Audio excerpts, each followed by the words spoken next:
Dieu vous bénisse tous. Amen. Avec joie, je salue chaque frère et chaque sœur dans le nom précieux de Jésus-Christ. Amen. Et j'ai la joie de vous transmettre les salutations de Jésus-Christ, de frères qui pensent à vous. En semaine, il y a eu frère Mathias, serviteur de Dieu au Canada. Il vous a tous salués au nom de Jésus-Christ. J'ai eu la grâce de rencontrer son épouse quand j'étais à Lubumbashi avec son dernier fils. Pour moi, c'était une joie. Et hier soir, j'ai eu également au téléphone frère Jean-Claude Abou. Ça fait longtemps qu'on n'a plus entendu parler de lui. Il m'a demandé de vous saluer tous au nom de Jésus-Christ. Il dit qu'il meurt d'envie de venir un jour vous rencontrer. Ça fait longtemps qu'on ne s'est plus vu. Je lui ai dit, ben, tu es le bienvenu. Que Dieu vous bénisse tous. Amen. Sans plus tarder, je vous invite à vous lever et nous allons lire la parole de Dieu dans les Actes au chapitre 1, versets 8 à 11. Actes chapitre 1, versets 8 à 11. Je lis. Mais vous recevrez une puissance, le Saint-Esprit survenant sur vous, et vous serez mes témoins à Jérusalem, dans toute la Judée, dans la Samarie et jusqu'aux extrémités de la terre. Après avoir dit cela, il fut élevé pendant qu'ils le regardaient, et une nuée le déroba à leurs yeux. Et comme ils avaient les regards fixés vers le ciel pendant qu'ils s'en allaient, voici, deux hommes vêtus de blanc leur apparurent et dirent, « Hommes galiléens, pourquoi vous arrêtez-vous à regarder au ciel? Ce Jésus, qui a été enlevé au ciel du milieu de vous, reviendra de la même manière que vous l'avez vu allant au ciel. Amen. » Amen. Asseyez-vous, je continue encore dans Luc chapitre 24, versets 45 à 49. Évangile selon Luc, chapitre 24, versets 45 à 49, je lis. Alors il leur ouvrit l'esprit afin qu'ils comprisent les Écritures, et il leur dit, ainsi il est écrit que le Christ souffrirait et qu'il ressusciterait des morts le troisième jour, et que la repentance et le pardon des péchés seraient prêchés en son nom à toutes les nations, à commencer par Jérusalem. Vous êtes témoins de ces choses, et voici, j'enverrai sur vous ce que mon Père a promis, mais vous, restez dans la ville jusqu'à ce que vous soyez revêtus de la puissance d'en haut. Amen. Amen. Que Dieu soit loué pour la lecture de sa parole. Pendant que l'Église, c'est-à-dire les appelés à sortir, observait le Seigneur Jésus-Christ pendant qu'il allait dans son ascension, il montait et il leur a dit, « Maintenant, je vais vous envoyer dans toutes les régions du monde pour être mes témoins. Mais avant d'y aller, attendez là dans la ville de Jérusalem, car ce même manteau du Saint-Esprit qui est sur moi descendra sur vous. » Alors ils sont allés dans la ville de Jérusalem. Quand ils furent arrivés, ils montèrent dans la chambre haute et ils ont été baptisés du même Saint-Esprit qui était sur le Seigneur Jésus-Christ.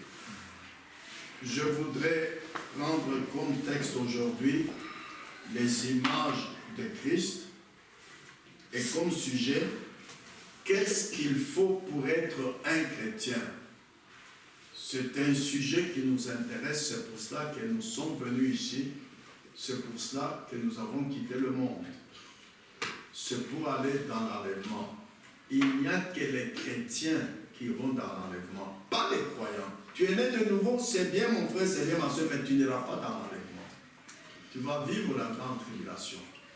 C'est encore le temps de grâce, c'est encore le temps de savoir qu'est-ce qu'il faut pour être un chrétien. Le chrétien, c'est le membre du corps de Christ, l'épouse qui sera enlevée. Nous voyons tous les signes en train d'être visibles dans le monde. des guerres, de bruits de guerre. Il y a pour le moment, comment dirais-je, une secousse dans le monde. Cela, c'est un signe pour nous les chrétiens. Frères et sœurs, qu'est-ce qu'il faut pour être un chrétien? Puisque l'Église ne pourra jamais progresser avant qu'elle sache sur quel terrain elle est en train d'évoluer.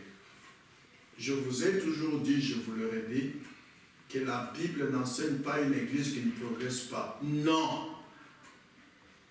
Un croyant, un chrétien qui ne mûrit pas non plus. L'Église doit progresser. Et pour cela, elle doit savoir sur quel terrain elle est en train d'évoluer.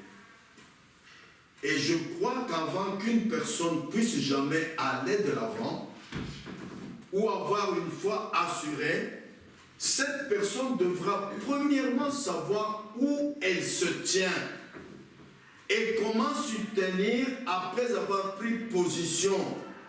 Oui, ceci est essentiel, frères et sœurs, car vous ne pouvez pas plonger tête première avec foi dans quelque chose quand vous ne savez pas dans quoi vous plongez. Vous devez premièrement savoir, oui. Et si notre foi est bien établie dans la bonne position, elle donne une constante satisfaction à nous-mêmes et à ceux qui nous regardent. Voici l'exemple de la foi des apôtres. Nous lisons dans Actes chapitre 5, versets 12 à 16. La foi des apôtres à laquelle nous sommes ramenés. Regardez comment leur foi a évolué. Beaucoup de miracles et de prodiges se faisaient au milieu du peuple par les mains des apôtres. Ils se tenaient tous ensemble au portique de Salomon. Et aucun des autres n'osait se joindre à eux, mais le peuple les louait hautement. Le nombre de ceux qui croyaient au Seigneur, hommes et femmes, s'augmentait de plus en plus, en sorte qu'on apportait les malades dans les rues, qu'on les plaçait sur des lits et des couchettes, afin que, lorsque Pierre passerait, son nombre au moins couvrit quelqu'un d'eux. La multitude accourait aussi des villes voisines à Jérusalem, amenant des malades et des gens tourmentés par des esprits impurs, et tous étaient guéris. Amen. Amen.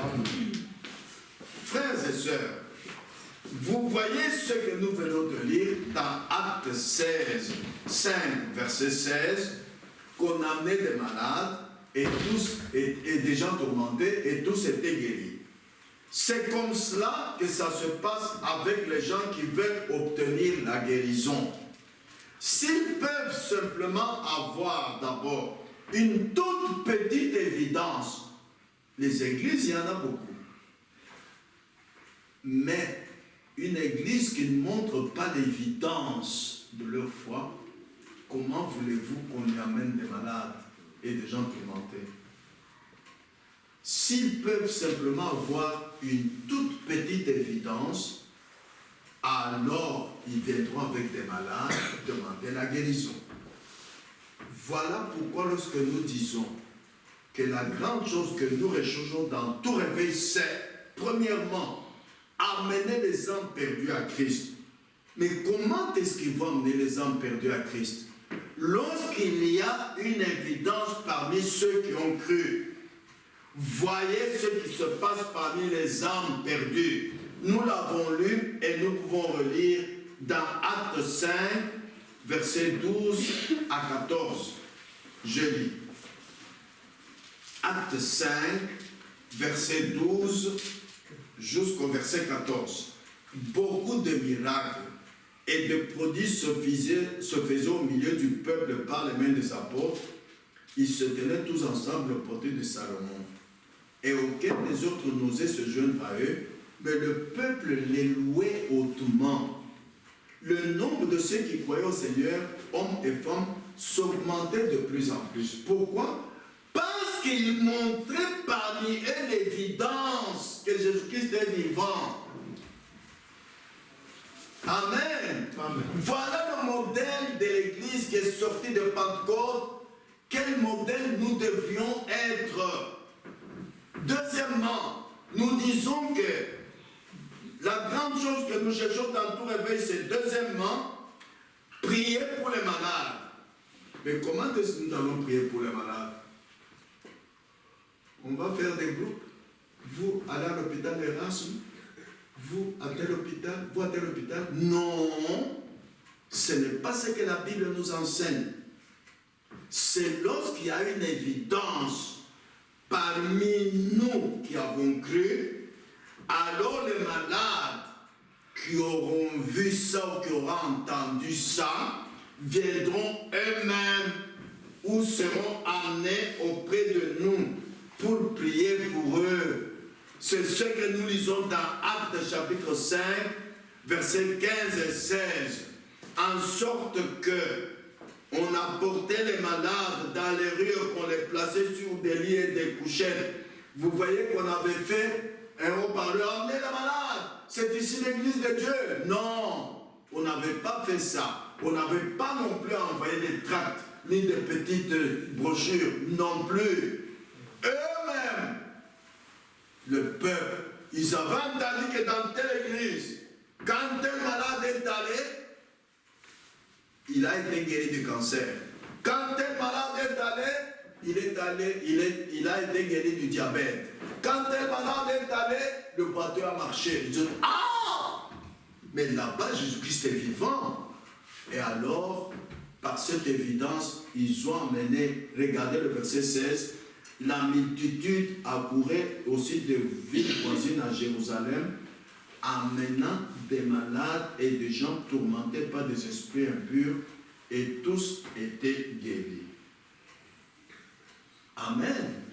C'est à nous aujourd'hui à vivre l'accomplissement de cette écriture, parce que nous sommes l'Église de Dieu.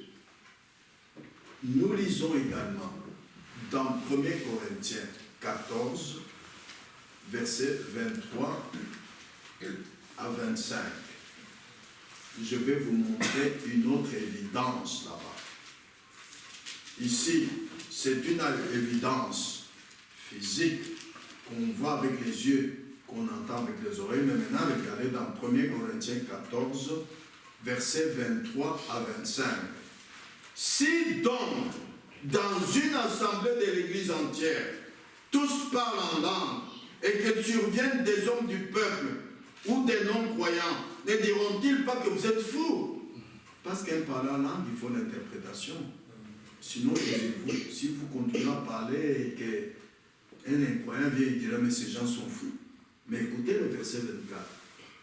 Mais si tous prophétisent, et qu'il survienne quelqu'un non-croyant, ou un homme du peuple, il est convaincu par tous, il est jugé par tous, les secrets de son cœur sont dévoilés, de telle sorte que, tombant sur sa face, il adorera Dieu et plus loin que Dieu est réellement au milieu de vous. Alléluia! Ce n'est pas nous à dire, nous sommes dans la vérité, notre église est dans la vérité, Dieu est parmi nous. Non, taisez-vous seulement. Que les gens, eux, voient l'évidence parmi vous et qu'ils disent, ah, mais réellement Dieu est parmi vous. Vous voyez, c'est bien la Bible. Ceci est écrit pour notre instruction. Et nous devons avoir soif de vivre cela, frères et sœurs. Voilà comment était l'Église qui est sortie de la Pentecôte. Voilà notre modèle. Amen. En effet, nous lisons dans 1 Samuel, chapitre 16, verset 7. Lisons. 1 Samuel, chapitre 16, verset 7.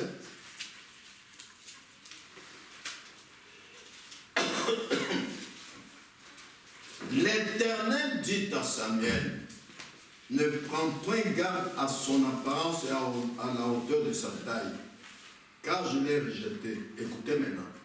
L'Éternel ne considère pas ce que l'homme considère. L'homme regarde à ce qui frappe les yeux, mais l'Éternel regarde au cœur. Nous savons que nous sommes tous sortis du monde et nous avons vécu l'accomplissement des Actes 2:38. Repentez-vous, que chacun de vous soit baptisé au nom de Jésus-Christ pour le pardon de vos péchés et vous recevrez le don du Saint-Esprit. Quand vous recevez le don du Saint-Esprit, c'est le Saint-Esprit en vous qui manifeste la puissance de Dieu. C'est le Saint-Esprit en vous qui manifeste la guérison des maladies. C'est le Saint-Esprit en vous qui vous fait parler en langue, qui vous fait avoir des visions. Amen. C'est le Saint-Esprit. Alors que aujourd'hui, les croyants se contentent de ce que leurs yeux voient, de ce que leurs oreilles entendent, c'est bien. Mais Dieu ne considère pas comme ça. Dieu regarde au cœur de l'homme. Amen. Parce que Satan fait des miracles aussi dans l'Église. Vous le savez bien. Il y a des péchés manifestes et des péchés non manifestes. Dieu, lui, regarde l'exacte vérité dans votre cœur. C'est pourquoi, pour être chrétien, soyez certain que vous êtes baptisé du Saint-Esprit. Ne vous fiez pas à ce que les gens disent de vous. Oh, mais vous êtes saints, mais on n'a rien à vous reprocher. Oui, elle ne voit pas les péchés qui sont cachés dans votre cœur. Mais Dieu les voit. Amen. Ne vous contentez pas seulement de ce que les gens sont en train de vous louer. Contentez-vous de savoir si vous êtes en ordre avec Dieu, oui ou non. Amen. Frères et sœurs, vous devez savoir ce que vous faites. Vous devez avoir foi en ce que vous faites. Ne soyez pas comme quelqu'un qui ignore la parole de la vérité, qui ignore la parole révélée dans ce temps de la fin. Non. Et non pas seulement vous contenter de dire « je suis un chrétien, je suis une chrétienne ». Non. Par conséquent, bien souvent, on entend cette expression « oh, mais qu'est-ce que c'est qu'un chrétien ?» Certains limitent cela au fait d'aller à l'église. D'aucuns diront qu'un chrétien, c'est un membre d'église. Quelqu'un qui s'affie à l'église. Non, ce n'est pas seulement cela. Je crois que tout chrétien devrait aller à l'église, oui, mais je ne crois pas que c'est ça le christianisme. Ce n'est pas tout. Vous voyez, le christianisme, c'est ce qu'un chrétien fait après être devenu un chrétien. On devient chrétien après le baptême du Saint-Esprit, pas avant. Repentez-vous, faites-vous baptiser au nom de Jésus-Christ pour le pardon de vos péchés et vous recevrez le don du Saint-Esprit. Maintenant, regardons ce que vous faites après avoir reçu le don du Saint-Esprit. C'est ça le christianisme. Et n'oubliez pas que dans chaque église, il y a 3 sortes de croyants. D'autres diront, non, c'est le fait d'aller à l'église et de servir une déclaration de credo et d'être loyal envers les enseignements qu'apporte son église. Et il y en a d'autres qui diront que c'est le fait de porter un petit quelque chose sur eux, une petite croix autour du cou ou autre chose. Que ça, c'est le signe d'un chrétien. Non. L'adhésion à l'église est très bien. Je n'ai rien contre cela. Ou pour ces choses-là non plus. Être chrétien signifie être semblable à l'image de Christ. Mais nous voulons être des images vivantes, pas des images muettes. Non. Non pas porter une image physique, muette, qui n'agit pas. Non. Mais être chrétien, c'est être une image du Seigneur Jésus, c'est-à-dire une image vivante qui agit comme Christ agissait. Et vous parlerez comme l'apôtre Paul en Galates 2:20, ce n'est plus moi qui vis, c'est Christ qui vit en moi. Vous direz comme Pierre, quand il a prié, le boiteux a marché, et que les gens le regardaient, ils disaient, mais homme frère, pourquoi me regardez-vous?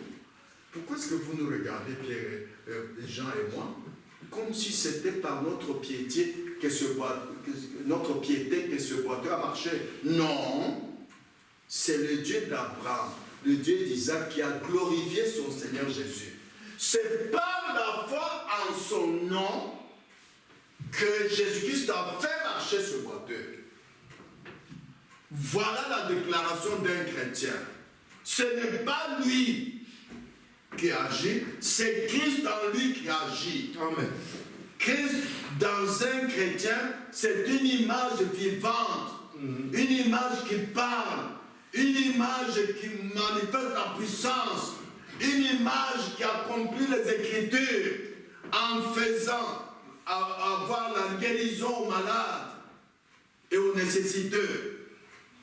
Voilà ce qu'est un chrétien. Quand le Saint-Esprit de Dieu commence à nous marteler de son marteau de l'Évangile, jusqu'à ce que toutes les choses du monde en soient extraites, tout, frère, aujourd'hui, vous pouvez être sauvé du monde, baptisé dans l'eau au nom de Jésus-Christ. Mais examinez-vous dans votre vie, incapable d'abandonner de boire un peu de bière, impossible d'abandonner la mondanité. Quand pour vous habiller, vous regardez aux autres femmes du monde, ce qui est joli. Et vous, hommes, vous regardez, vous voyez aujourd'hui les hommes avec les vestes qui les serrent comme ça, pour que leur ligne soit visible aussi. Vous avez vu où ça? Chez les tailleurs, chez les autres hommes. Mais vous n'avez pas un fondement solide où il vous faut vous appuyer. Il y a quelque chose qui ne va pas. Ce n'est pas ça le christianisme. Un chrétien ne se conduit pas lui-même. Il est conduit par le Saint-Esprit. Un chrétien ne se sauve pas lui-même. Il est martelé par le Saint-Esprit jusqu'à ce que toutes les choses du monde soient extraites de lui. Lui qui était esclave de la cigarette, maintenant il peut regarder la cigarette et dire, moi je deviens ton chef maintenant, je ne veux plus. Viens ma bouche si tu as la force. Il peut regarder le verre de bière et dire, toi, j'étais esclave de toi. Je ne pouvais pas m'empêcher de passer une journée sans boire. Maintenant c'est moi qui suis ton chef, je ne boirai plus. Allez, viens ma bouche si tu as la force. Voilà un chrétien. Mais quand tu parviens à dire, même un frère t'exhorte et dit, mais pourquoi toi tu fumes de temps en temps? Oh, mais écoute, je ne peux pas abandonner de fumer. Ah, là, justement, tu ne peux pas te sauver toi-même. Tu as besoin du Saint-Esprit qu'il puisse te marteler de son marteau de l'Évangile. Et c'est lui, pas toi, qui va extraire cela de ta vie. Le Saint-Esprit. Ainsi alors, nous savons qu'il est écrit en Jean 16, verset 8, lisons, Jean chapitre 16, verset 8, si ce n'est pas arrivé dans ta vie, demande-le à Dieu. Ne pense pas que tu parviendras à abandonner les choses du monde de toi-même. Jean chapitre 16, verset 8. Et quand il sera venu, le Saint-Esprit, il convaincra le monde en ce qui concerne le péché. Est-ce qu'il a dit qu'il va échouer de te convaincre? Non. Le Saint-Esprit ne peut pas échouer de convaincre quelqu'un qui est né de nouveau. Non. Alors tu as besoin du Saint-Esprit. Il te convaincra du péché. Et nous lisons également dans Jean chapitre 6, verset 45, Jean chapitre 6, verset 45, Que dit l'Écriture? Il est écrit dans le prophète, ils seront tous enseignés de Dieu. Ainsi, quiconque a entendu le Père et a reçu son enseignement, vient à moi. Amen. Nous devons quitter la tendance dénominationnelle, c'est-à-dire faire des efforts pour mettre la parole en pratique. Non. Sois sincère envers Dieu. Dis-lui, Seigneur, voilà des années que j'ai cru. Je suis incapable d'abandonner de fumer. Je fume en cachette pour que les frères et sœurs ne me voient pas. Mais toi, délivre-moi, Seigneur. Je suis à toi. Mais voici, parce que la Bible dit, demandez, on vous donnera. Dieu leur donna ce que leur cœur désirait. Si ton cœur désire réellement d'être libéré de la cigarette, d'être libéré de la mondanité, mais Dieu va le faire parce que Dieu n'oblige personne. C'est à toi de demander cela. Amen. Amen. Ainsi, nous pouvons alors refléter l'image du Seigneur Jésus-Christ. C'est là où je crois que nous devenons chrétiens. Après que le Saint-Esprit de Dieu commence à nous marteler de son marteau de l'Évangile, commence à nous enseigner, commence à nous libérer, nous convaincre du péché, c'est ainsi que nous pouvons refléter l'image du Seigneur Jésus-Christ. Alors nous devenons chrétiens. Car le mot chrétien signifie ressembler à Christ. Nous lisons dans Actes chapitre 11, versets 25 et 26. Actes 11, 25 et 26. Je lis. Barnabas se rendit ensuite à Tarse pour chercher Saul. Et l'ayant trouvé, il l'amena à Antioche. Pendant toute une année, ils se réunirent aux assemblées de l'Église et ils enseignèrent beaucoup de personnes. Ce fut à Antioche que, pour la première fois, les disciples furent appelés chrétiens. Pour la première fois. Pourquoi? Parce que les disciples ont déclaré en Antioche que nous sommes des chrétiens, nous sommes des chrétiens. Non, lisez bien la Bible. Ils n'ont pas fait ça. Parce que pour la première fois en Antioche, les disciples ont reflété l'image vivante du Seigneur Jésus-Christ. De quelle manière? Selon Colossiens 1, versets 7 et 8, lisons. Selon Colossiens chapitre 1, nous devons toujours nous référer à la Bible. Colossiens 1, versets 7 et 8. D'après les instructions que vous avez reçues d'Épaphras, vous avez vu qu'à Antioche, on a enseigné. Notre bien-aimé compagnon de service, qui est pour vous un fidèle ministre de Christ, et qui nous a appris de quelle charité l'Esprit vous anime. Ah, j'aime ça. Pas que vous vous manifestez cela, c'est l'Esprit qui vous anime. Amen. Amen. Un chrétien, c'est celui qui est animé par le Saint-Esprit. Alors il reflète l'image vivante de Jésus-Christ. Pas lui-même qui prend une écriture et la met en pratique et commence à dire, vous voyez. Non, non, non, non, non, non. C'est l'Esprit qui vous anime. Écoutez la suite. Versets 9 à 11. Toujours Colossiens 1. Versets 9 à 11. C'est pour cela que nous aussi, depuis le jour où nous en avons été informés, nous ne cessons de prier Dieu pour vous et de demander que vous soyez remplis de la connaissance de sa volonté, en toute sagesse et intelligence spirituelle. Jésus nous a enseigné à prier en disant que ta volonté soit faite sur la terre comme au ciel. Mais il faut prier que tu sois rempli de la connaissance de la volonté de Dieu. Chacun doit connaître la volonté de Dieu à ton sujet. C'est une révélation spirituelle. Qu'est-ce que Dieu veut que tu fasses? Il t'appelle à sortir du monde, oui. Mais dans l'église, quelle est la volonté de Dieu à ton sujet? Quelle est la volonté de Dieu à mon sujet? C'est individuel. Amen. Verset 10. Pour marcher d'une manière digne du Seigneur et lui être entièrement agréable. Pas agréable aux hommes. Hein. Ah, ça c'est la tendance de la mission. Demandez même à tous les frères de notre assemblée. Ils ne me voient jamais pécher. Ça ne suffit pas.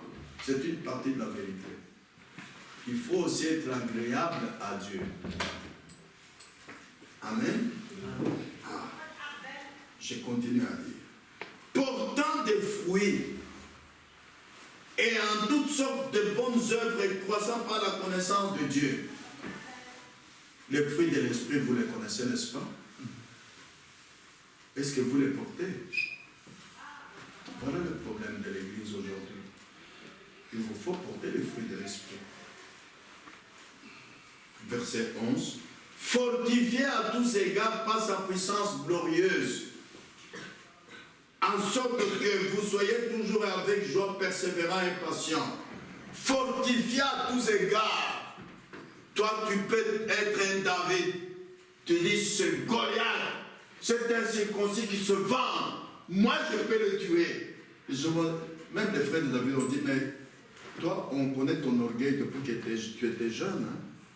Toi, un tout petit, tu n'as jamais combattu un seul combat. Goliath a fait des combats et des combats, il est toujours victorieux. Il a des médailles d'or. Et toi, tu dis, moi, je sais que voilà le fondement du christianisme, c'est Dieu. Je sais que le Dieu qui m'a donné la puissance de tuer les lions et les l'ours, me donnera aussi la puissance de tuer cet incirconcis Goliath. Voilà le fondement du christianisme. C'est Dieu. Pas mon église. Dans mon église, on prête la vérité. Mon église, il n'y a pas d'erreur. Non, non, non, non. Dieu. Voilà le fondement du christianisme. C'est Dieu. Tu prends tes expériences antérieures. Parce qu'un vrai chrétien est prédestiné. Même quand tu étais jeune, tu ne connaissais pas encore Dieu. Tu n'étais pas encore à l'église. Il y a des expériences spirituelles que Dieu a fait faire par toi. Tu peux te rappeler. Moi, jamais. Même Moïse, comme il était prédestiné à être le libérateur d'Israël, bébé, sa maman, comme on tuait tous les premiers-nés des enfants d'Israël, sa maman a dit, moi je ne veux pas tuer le mien. De Dieu qui me l'a donné, comme libérateur des enfants d'Israël, il va le protéger. Il l'a mis dans un panier, il l'a laissé partir sur l'eau. Il s'est dit, mais il y a des crocodiles dans l'eau ici. Si un crocodile venait et tuait cet enfant, Dieu va le ressusciter. Son fondement, c'était Dieu. Et quand ce bébé est parti là-bas, vous savez ce qui s'est passé? C'est la fille du pharaon qui a ramassé le papier et qui a aimé le bébé, qui l'a amené au palais. C'est là où Moïse a grandi. Un chrétien n'a peur de rien.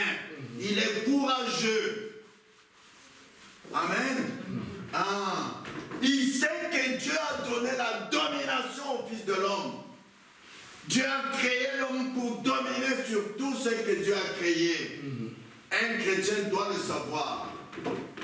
Amen. Amen. Frères et sœurs, pour la première fois, les disciples furent appelés chrétiens. Parce que pour la première fois à Antioche, les disciples ont reflété l'image vivante du Seigneur Jésus-Christ. De quelle manière? Je vous ai lu dans Colossiens 1. Je vous lis également dans Galates 2:20. Le même esprit qui anime le chrétien peut donner les témoignages en Galates, comme Galates 2:20 en disant, ce n'est plus moi qui vis, c'est Christ qui vit en moi. Amen. La puissance que vous voyez être manifestée en moi, chaque fois que j'impose la main à un malade, même un boiteux peut marcher, ce n'est pas moi, c'est Christ en moi. Amen. Amen. Ah. Alors les gens d'Antioche qui les ont vus vivre ainsi ont dit, ça, ce sont des chrétiens. En d'autres mots, ça, c'est l'image vivante du Seigneur Jésus-Christ.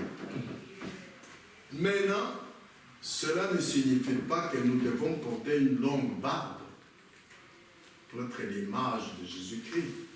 Comme les peintures des artistes nous montrent le Seigneur Jésus ayant une longue barbe. Cela ne signifie pas qu'il nous faut porter une robe comme le Seigneur Jésus en portait une. Car nous vivons dans un autre jour. Il n'est pas nécessaire pour nous d'être ainsi. Comme nous voyons l'image du Seigneur, l'image physique du Seigneur Jésus, avec une longue barbe, avec une longue robe. Non. Il n'est pas nécessaire pour nous d'être ainsi reflétés sur l'image physique. Non. Nous devons aujourd'hui dans nos âmes réfléchir sur l'image esprit et sa manière de vivre. Ce n'est plus moi qui vis, c'est Christ qui vit en moi. Son image esprit qui est comment? Qui avait le courage, qui était toujours vainqueur devant le combat avec Satan. Et maintenant, voici la manière de vivre de Jésus-Christ. Nous lisons dans Jean 14:12. Nous nous référons encore à la Bible. Jean 14:12, la Bible dit ceci. En vérité, je vous le dis, celui qui croit en moi fera aussi les œuvres que je fais, il en fera de plus grandes parce que je m'en vais au Père. Normalement, quand nous reflétons l'image esprit de Jésus-Christ, c'est qu'il a fait, le même esprit qui était sur Christ étant sur moi, je peux le faire. Il faut commencer par croire en cela. Vous ne pouvez pas vivre quelque chose en quoi vous ne croyez pas. Non. Rappelez-vous quand Pierre, avec les autres disciples, ont vu Jésus marcher sur l'eau. Ils ont dit fantôme, fantôme. Jésus a dit non, ce n'est pas un fantôme, c'est moi. Et Pierre a dit, si c'est toi, dis que je marche aussi. Il a dit, viens. Tant que Pierre croyait, il marchait sur l'eau. Quand il a vu maintenant une grande vague venir, il a douté. Comme la Bible dit que ce que vous redoutez, c'est ce qui vous arrive, il s'est enfoncé. Alors, ce qui manque à beaucoup de croyants, beaucoup de chrétiens, c'est la foi sans douter. Il ne faut jamais douter ce que l'Écriture dit. Même si cela est impossible aux hommes, croyez-le. Regardez l'exemple de Meshach, Shadrach, Abednego. Ils ont tellement cru en Dieu qu'ils ont cru que, en ne s'agenouillant pas devant la statue du roi de Nebuchadnezzar, même si on les jetait dans le feu, ils ne vont pas brûler. Eh bien, ils ont cru, sans rien voir. Quand ils ont fait 5 pas, Dieu ne venait toujours pas. 6 pas, Dieu ne venait pas. Jusqu'au bord du feu, Dieu ne venait pas. Et ceux qui les ont amenés dans le feu étaient brûlés, eux pas. Quand on les a poussés dans le feu, ils n'étaient toujours pas brûlés. Parce qu'ils avaient commencé par croire cela. Croyez seulement. Marc 11:24 dit, tout ce que vous demanderez en priant, croyez que vous l'avez reçu et vous le verrez s'accomplir. Amen. Voilà où il y a la défaillance des chrétiens. Comme Pierre, tant qu'il croyait, il marchait sur l'eau. Quand il a douté, quand il a vu la vague, il s'est enfoncé. Voilà la défaillance des chrétiens d'aujourd'hui. Ce que Dieu a dit que vous feriez, même si c'est impossible, croyez-le. Même si les gens sont en train de vous huer, croyez-le. Continuez à croire. Alors la chose s'accomplira. Amen. Amen. Nous lisons également dans Jean 17, verset 21. Nous sommes en train de lire quelle est la vie que Jésus avait manifestée. Et nous devons manifester la même vie. Jean 17, 21, Jésus dit ceci en priant. Afin que tous soient un, comme toi, Père, tu es en moi, et comme je suis en toi, afin qu'eux aussi soient un en nous, pour que le monde croie que tu m'as envoyé. Des véritables chrétiens sont unis. Tous avec lui n'avaient qu'un cœur et qu'une âme. Si dans la même assemblée, les sœurs ne sont pas habillées de la même manière, elles devraient chez elles prier l'une pour l'autre. Il y a quelque chose qui ne va pas. Et il y a quelque chose en ce moment-là qui va envoyer la défaillance dans l'église. La Bible dit qu'ils étaient tous un. Ceux qui avec lui n'avaient qu'un cœur et qu'une âme. Si vous n'êtes pas de la même manière, il y a quelque chose qui ne va pas. Et cette chose-là va amener la défaillance dans l'église. Si les frères ne vivent pas de la même manière, même leur coiffure, il y en a qui ont la coiffure du monde, il y en a qui ont la coiffure selon la Bible, il y a quelque chose qui ne va pas. Leur manière de vivre à la maison, il y en a qui fêtent les fêtes d'anniversaire en dansant, il y en a qui ne dansent pas. Il y a quelque chose qui ne va pas. Cela amène la défaillance à l'église. Amen. Amen. Ah, vous êtes l'église de Dieu et vous devez tous être un. C'est ce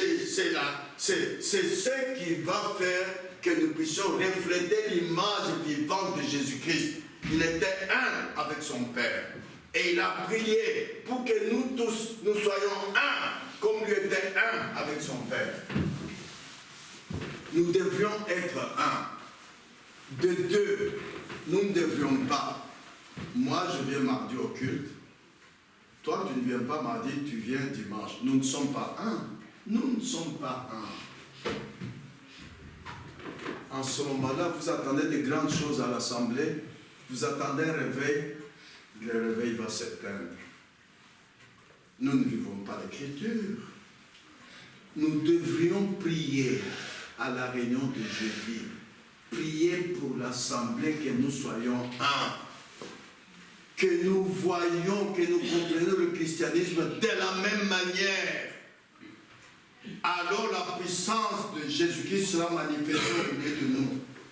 Il a dit dans Acte 1:8, je l'ai lu au commencement de la prédication, vous recevrez une puissance, le Saint-Esprit survenant sur vous. Vous là, c'est qui? Les chrétiens. Mais les chrétiens, c'est qui? C'est celui qui vit la parole après être devenu chrétien. Dès qu'il a été baptisé du Saint-Esprit, il a commencé à vivre toute l'écriture telle qu'elle est. Parce qu'il est l'image de Jésus-Christ. Amen. Jésus a dit en Jean 5:19, le Fils ne fait rien de lui-même. Il ne fait que ce qu'il va faire au Père. Le chrétien aussi devra dire, le chrétien ne fait rien de lui-même. Il ne fait que ce qu'il va faire au Saint-Esprit. Il ne se conduit pas lui-même, frères et sœurs. Il est l'image vivante de Jésus-Christ. Et en Jean 14:10, la deuxième partie, Jésus disait, c'est le Père qui est en moi qui fait les œuvres. Alors, le chrétien devra dire aussi, c'est le Saint-Esprit qui est en moi qui fait les œuvres, pas moi. Si vous imposez les mains à un malade, il est guéri, dit merci, il dit non, ne dis pas merci à moi, ce n'est pas moi, c'est le Saint-Esprit en moi qui a fait cette œuvre, ce n'est pas moi. Amen. Amen. Mais si cela ne se manifeste pas, alors vous devrez voir où est-ce que vous êtes défaillant. Écoutez ce que nous lisons dans le message, les images de Christ. au paragraphe 62. Dieu est connu par l'Esprit et par la révélation par le Saint-Esprit. Nous ne pourrons jamais le comprendre par l'intelligence. Vous pourrez discuter de l'une de ces réunions intellectuelles et psychologiques autant que vous le voudrez. Les gens ne connaîtront jamais Dieu. Ils ne le pourront pas. Un homme qui marche avec Dieu agira comme Jésus. Son intelligence ne se compare pas à l'intelligence de cet étudiant futé, pas plus que notre intelligence ne saura jamais égaler Dieu. Comment notre petite pensée limitée pourrait-elle se comparer à la pensée infinie de Dieu? Frères et sœurs, réfléchissez une fois. La pensée infinie de Dieu est tellement supérieure à l'intelligence humaine que celle-ci n'apparaît même pas. Il ne faut jamais vous accrocher à votre intelligence. Ne jamais raisonner avec la Bible. Ne jamais raisonner avec la parole révélée. Mais s'en soumettre au Saint-Esprit. Glorieux Saint-Esprit, ce que j'ai lu là, je n'ai pas compris. Le Saint-Esprit parle, il n'est pas muet. Glorieux Saint-Esprit, la prédication d'aujourd'hui, telle chose que le prédicateur a dit là, je n'ai pas compris. Mais il va t'expliquer chez toi à la maison. Ils sont tous enseignés de Dieu. Dieu lui-même enseigne. Mais n'ayons pas la tendance dénominationnelle à élever les prédicateurs. Oh, mais écoutez, chez nous, le pasteur, quand il prêche, oh là là. Non, non, non, non, non. Ça vous rabaisse. Ça vous fait ignorer Dieu. Ce n'est pas le prédicateur, c'est le Saint-Esprit dans le prédicateur. Et quand vous élevez le prédicateur, alors vous allez loin de Dieu. Écoutez la suite. La seule façon de connaître Dieu,